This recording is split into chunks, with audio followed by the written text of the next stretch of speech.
योगी राम सूरत कुमार, योगी राम सूरत कुमार, योगी राम सूरत कुमार जय गुरुराय. உள்ளே நுழைபவர்கள் யாரும் பகவானுடைய கண் பார்வையிலிருந்து தப்புவதில்லை. ஒவ்வொருவரையும் பகவான் உற்று நோக்கிக் கொண்டிருக்கிறார். இது அவரே சொன்னது. அவர் தன் தந்தை பார்த்துக் கொண்டிருக்கிறார் என்று சொல்வார். அவ்வளவுதான் வித்தியாசம். நமக்கெல்லாம் அவருடைய தந்தை அவரேதானே. ஆக உள்ளே நுழையும் ஒவ்வொருவரும் பகவானால் பார்க்கப்படுகிறார்கள். பகவான் அவர்களுடைய பிரச்சனைகள், அவர்களுடைய எண்ண ஓட்டங்கள், அவர்களுக்கு இருக்கக்கூடிய கஷ்டங்கள் எல்லாவற்றையும் உற்று நோக்கி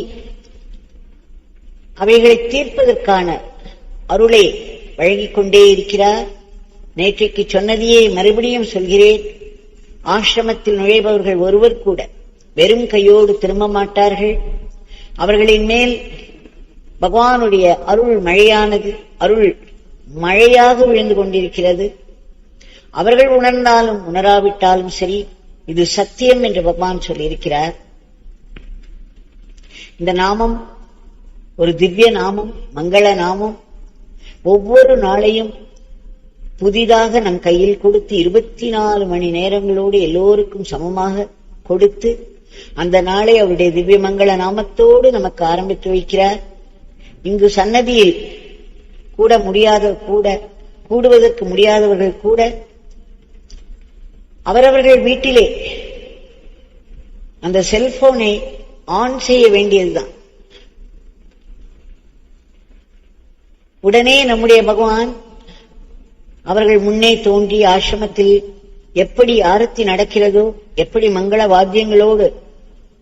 வாத்தியங்கள் முழங்க ஆரத்தி நடக்கிறதோ அதை தங்களுக்கெல்லாம் காட்சி கொடுக்கிறார். அப்பொழுது பெரிய சக்தியானது எழும்புகிறது. அவரவர்கள் வீட்டில் இருந்தபடியே இந்த ஆரத்தியை பார்த்து நம்முடைய பிரச்சனைகளை பகவான் முன் வைப்போமானால் அவைகளுக்கெல்லாம் ஒரு பெரிய தீர்வு கிடைக்கும். நாம் அதையாவது செய்ய வேண்டும் அல்லவா? தேவர்கள்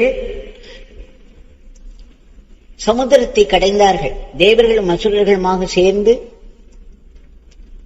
மந்தார மலையை மத்தமாக வைத்து சாட்சாட்சி விஷ்ணு பகவான் கூர்மமாக வந்து இதை கடைந்த பொழுது அவர்களுக்கு அமிர்தம் கிடைத்தது. அந்த அமிர்தம் தேவர்களுக்கு எந்த விதத்தில் பலன் தந்தது? அவர்களுக்கு மூப்பு இல்லை, வியாதி இல்லை, மரணம் இல்லை. அவர்கள் ஒளி உருவம் படைத்தவர்கள். இந்த மரணமில்லா வாழ்வு வேறு, மரணமில்லா பெருவாழ்வு என்று தினம் தினம் நான் சொல்கிறேன். இது அமிர்தம், தேவாமிர்தம். இந்த தேவாமிர்தத்தை சாப்பிட்டால் இப்படி நமக்கு மூப்பு, பிணி, வியாதி, இறப்பு வராது. ஆனால் தேவர்களுக்குள்ளே இருக்கக்கூடிய ஆசா பாசங்கள் போகாது. அவர்களுக்குள்ளே இருக்கக்கூடிய வாசனைகள் எல்லாம் அழியாது. ஆக அவர்களுக்கு பொறாமை உண்டு, துக்கம் உண்டு, பயம் உண்டு, கோபம் உண்டு. நாம் பார்க்கிறோம் அல்லவா புராண கதைகள் எல்லாம். அவர்கள் கோபம் கொண்டு சாபம் அளிப்பதையும், தாபம் கொண்டு பல தப்பு காரியங்கள் செய்வதையும், இப்படி பல கதைகளை பார்க்கிறோம். ஆக அந்த மாதிரியான அமரத்துவம் கிடைத்து என்ன பிரயோஜனம்? நம்முடைய மனதில் உள்ள உணர்ச்சிகள் நீங்குவதில்லை. நான் என்ற அகங்காரம் நீங்குவதில்லை. இந்த மனதினால் பலவிதமான கஷ்டங்களுக்கு ஆளாகிறோம். எப்பொழுது பார்த்தாலும் தேவாசுர போர்தான். அதே போல் நம்முடைய மனதில் நல்ல சிந்தனைகளுக்கும் கெட்ட சிந்தனைகளுக்கும் ஒரு போராட்டம். அப்பொழுது வெளியே நடந்ததெல்லாம் இப்பொழுது ஒவ்வொரு மனிதனுக்கும் உள்ளேயே நடக்கிறது. இதற்கெல்லாம் மருந்து என்ன? நம்முடைய பகவான் சொல்லியிருக்கிறார், நாமாமிர்தம். தேவாமிர்தம் உங்களுக்கு வேண்டாம். ஏனென்றால் இந்த தேவர்களும் அவர்களுடைய மனம் அழிவதற்கு பூமியில் வந்து பிறந்து இந்த கர்ம பூமியில் ஒரு தவம் செய்துதான் அந்த நிலையை அடைய முடியும்.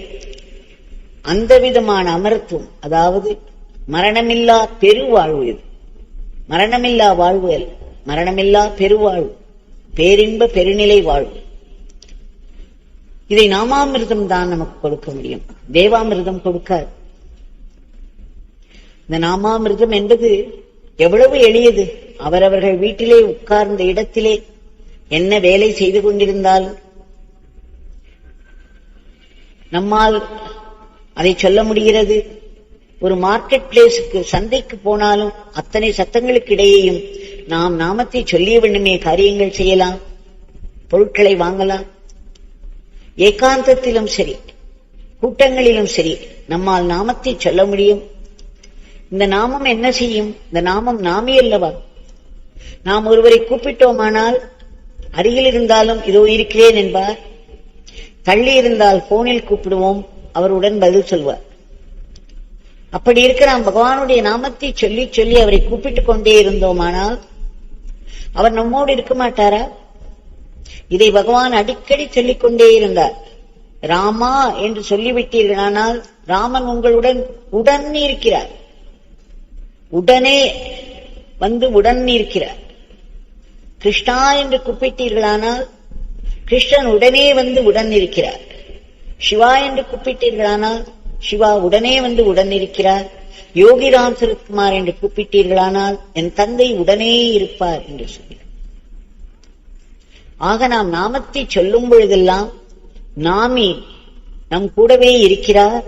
நம்மால் அவரை பார்க்க முடியாவிட்டாலும் அவர் நம்மை பார்க்கிறார், உற்று நோக்குகிறார். நம் மனதில் உள்ள பிரச்சனைகளை எல்லாம், நம் மனதில் உள்ள பிரார்த்தனைகளை எல்லாம், நம் மனதில் உள்ள துக்கங்களை எல்லாம், பயங்களை எல்லாம், கோபங்களை எல்லாம் பார்த்து பார்த்து வேலை செய்து அவற்றையெல்லாம் நம்மிடமிருந்து எடுக்கிறார். ஆக நாமமானது நம்மை எப்பொழுதும் தூய்மைப்படுத்திக் கொண்டே இருக்கிறது. கோபம், பயம், துக்கம், ஆசை, பெருகி பெருகி வரும் ஆசை, இவையெல்லாம் மனதின் அழுக்குகள். இந்த அழுக்குகளை எல்லாம் போக்குவதற்கு டிட்டர்ஜென்ட் சோப்பாக ஒவ்வொரு நாமமும் வேலை செய்கிறது. அதனால் இந்த நாமத்தை கூப்பிடும் பொழுது நம் மனம் தூய்மையாகிறது. அதே சமயம் பகவான் நம்மோடு கூடவே இருக்கிறார். அவர் நமக்கு என்ன வேண்டுமோ அதை பார்த்து செய்கிறார். பகவானுடைய பாதுகாப்பில் உடனே அமர்ந்து விடுகிறோம். இது எப்பேற்பட்ட வரப்பிரசாதம் நமக்கு. ஆக நமக்கு வேண்டுவதெல்லாம் இந்த நாமாமிர்தம். இந்த நாமாமிர்தம் நம்மை தூய்மைப்படுத்தி இறைவனை நேருக்கு நேரே பார்க்க வைத்து கடைசியில் இறைவனோடு ஒன்றச் செய்துவிடும். எப்படி ஒரு தீயானது எல்லாவற்றையும் மிச்சமில்லாமல் எரித்து விடுகிறதோ, அந்த மாதிரி இந்த நாம தீயானது நம் மனதில் உள்ள எல்லா வாசனைகளையும் அழிக்கக்கூடிய சக்தி வாய்ந்தது. நாம் செய்த பாபங்களை எல்லாம் அழிக்கக்கூடிய சக்தி வாய்ந்தது. இந்த நாமாமிர்தத்தை நாம் எப்பொழுதும் பருகிக்கொண்டே இருக்க வேண்டும்.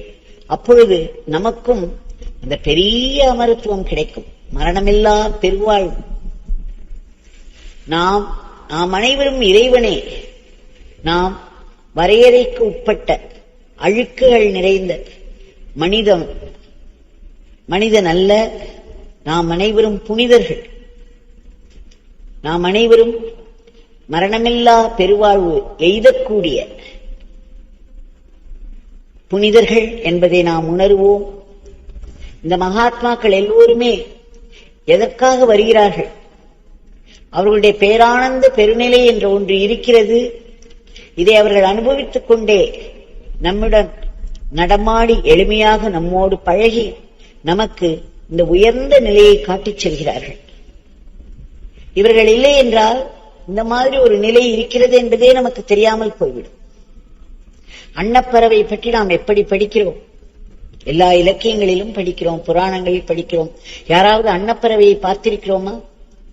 அந்த அன்னப்பறவை பாலையும் நீரையும் கலந்து வைத்தோமானால் பாலை மட்டும் பருகி நீரை வைத்துவிட்டு போயிடுமா? அப்பேற்பட்ட உயர்ந்த குணம் இருக்கிறது. அதை உதாரணமாக சொல்வார்கள். ஆனால் அந்த அன்னப்பறவை இப்பொழுது கிடையாது. அந்த ஹம்சப்பறவை என்பதே இப்பொழுது இல்லை. அதே போல் கவரிமான் என்று சொல்வார்கள் அல்லவா, அந்த கவரிமான் ஒரு முடி கீழே விழுந்தாலும் உயிர் தாங்காது. இன்றைக்கு அந்த மாதிரி மான்கள் கிடையவே கிடையாது. இதையெல்லாம் நாம் இலக்கியங்களிலும் புராணங்களிலும் கேள்விப்படுகிறோமே தவிர, ஆக இந்த ஜீவன் முக்தர்கள் என்பவர்கள், இந்த மாதிரியான ஜீவன் முக்தி நிலை இருக்கிறது என்பது கூட 100க்கு 99 பேருக்கு தெரியாது. இந்த மகாத்மாக்கள் இறங்கி வந்து நம்முடன் எளிமையாக பழகி, இந்த மாதிரியான ஒரு அமரத்துவம் இருக்கிறது, இந்த அமரத்துவத்திற்கு நாமாமிர்தம் தேவை, இந்த நாமாமிர்தத்தை நாம் பருக வேண்டுமானால், நாம் சொல்லும் நாமம் அமிர்தமாக வேலை செய்ய வேண்டுமானால், அந்த நாமத்தை நாம் நிறைய நிறைய நிறைய சொல்ல வேண்டும், நம்பிக்கையோடு சொல்ல வேண்டும். நான் பகவானுடைய நாமத்தை சொல்கிறேன், எப்படி காரியம் நடக்காமல் இருக்கும் என்ற ஒரு உறுதியோடு அதை சொல்ல வேண்டும். எந்த ஒரு பிரார்த்தனை எடுத்தாலும் அந்த பிரார்த்தனை கைகூடி வரும் வரை நாமத்தை நாம் சொல்லிக்கொண்டே இருக்க வேண்டும். சிறிது நாமம் சொன்னவுடனே நான் நாமம் சொல்லிவிட்டேன், ஆனால் காரியம் நடக்கவில்லையே என்று நினைக்கக்கூடாது. ஒவ்வொரு பொருளுக்கும் ஒரு விலை உண்டு. அதே மாதிரி ஒவ்வொரு காரிய சித்திக்கும் ஒரு நாம எண்ணிக்கை உண்டு. நமக்கு அது என்ன என்று தெரியாது. அந்த காரியம் பூர்த்தியாகும் வரையில் அந்த நாமத்தை சொல்ல வேண்டும், எழுத வேண்டும்.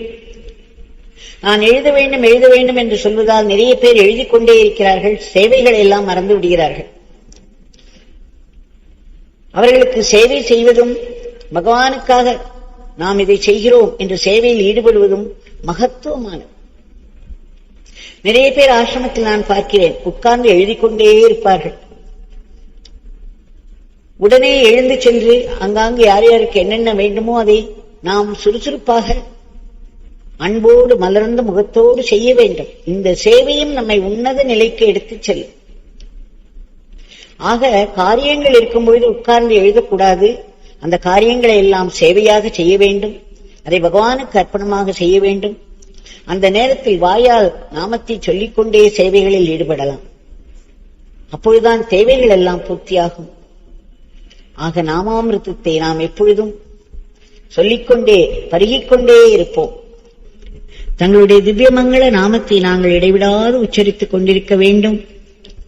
அந்த தேவாமிர்தம் என்று நான் சொன்ன அந்த அமிர்தத்தை நாங்கள் பருகிக்கொண்டே இருக்க வேண்டும். அதோடு அந்த நாமத்தை சொல்லிக் கொண்டிருக்கும் பொழுதே கையில் விழும் வேலைகளை எல்லாம் தங்களுடைய சிறந்த கருவியாக இருந்து, சாத்வீக கருவியாக இருந்து, உங்களுக்கு அர்ப்பணமாக செய்த எங்களுடைய அன்றாட வாழ்க்கையை நாங்கள் நடத்த வேண்டும்.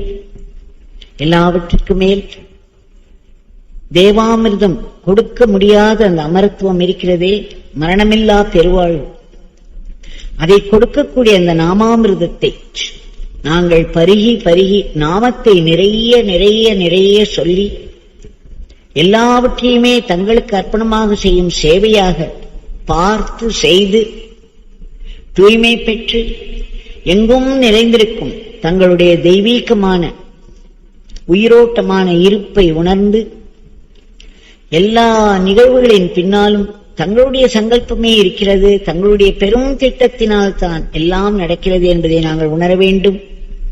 எல்லாவற்றிற்கு மேல் வாழ்க்கையின் கொடிய துன்பங்களிலும் துயரங்களிலும் கூட தங்களுடைய கருணை ஒளிந்து கொண்டிருக்கிறது என்பதை நாங்கள் உணர வேண்டும்.